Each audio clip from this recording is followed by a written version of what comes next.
تحقيق المطالب صوتنا الأبدي يا وسام يا أخي يا نداء بيدي لتحقيق المطالب صوتنا الأبدي يا وسام يا أخي يا نداء بيدي لتحقيق المطالب صوتنا الأبدي يا وسام يا أخي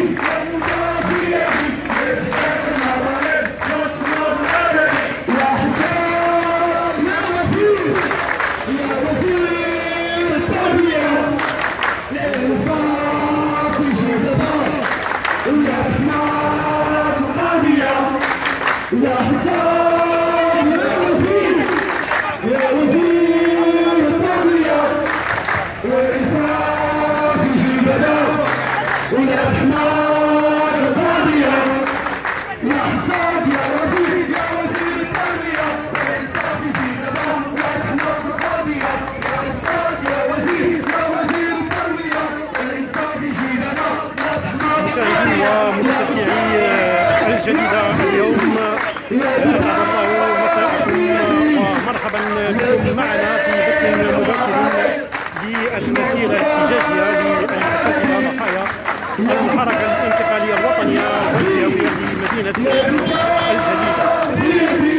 المسيرة تنطلق في هذه الأثناء من المدينة الإقليمية للتعليم في الجديدة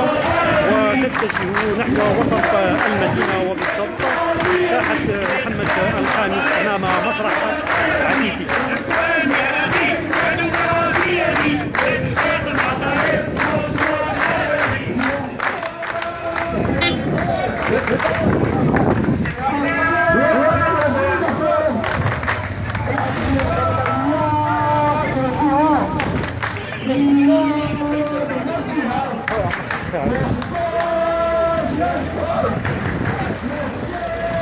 إن تأتي هذه المسيرة بعد المسيرة الأولى التي انطلقت يوم الاثنين 10 يوليو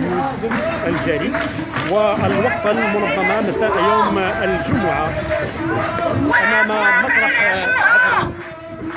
من تنظيم التنسيقية المحلية للأساتذة ضحايا الحركة الانتقالية بدعم من 6 نقابات تعليمية أكثر تمثيلية.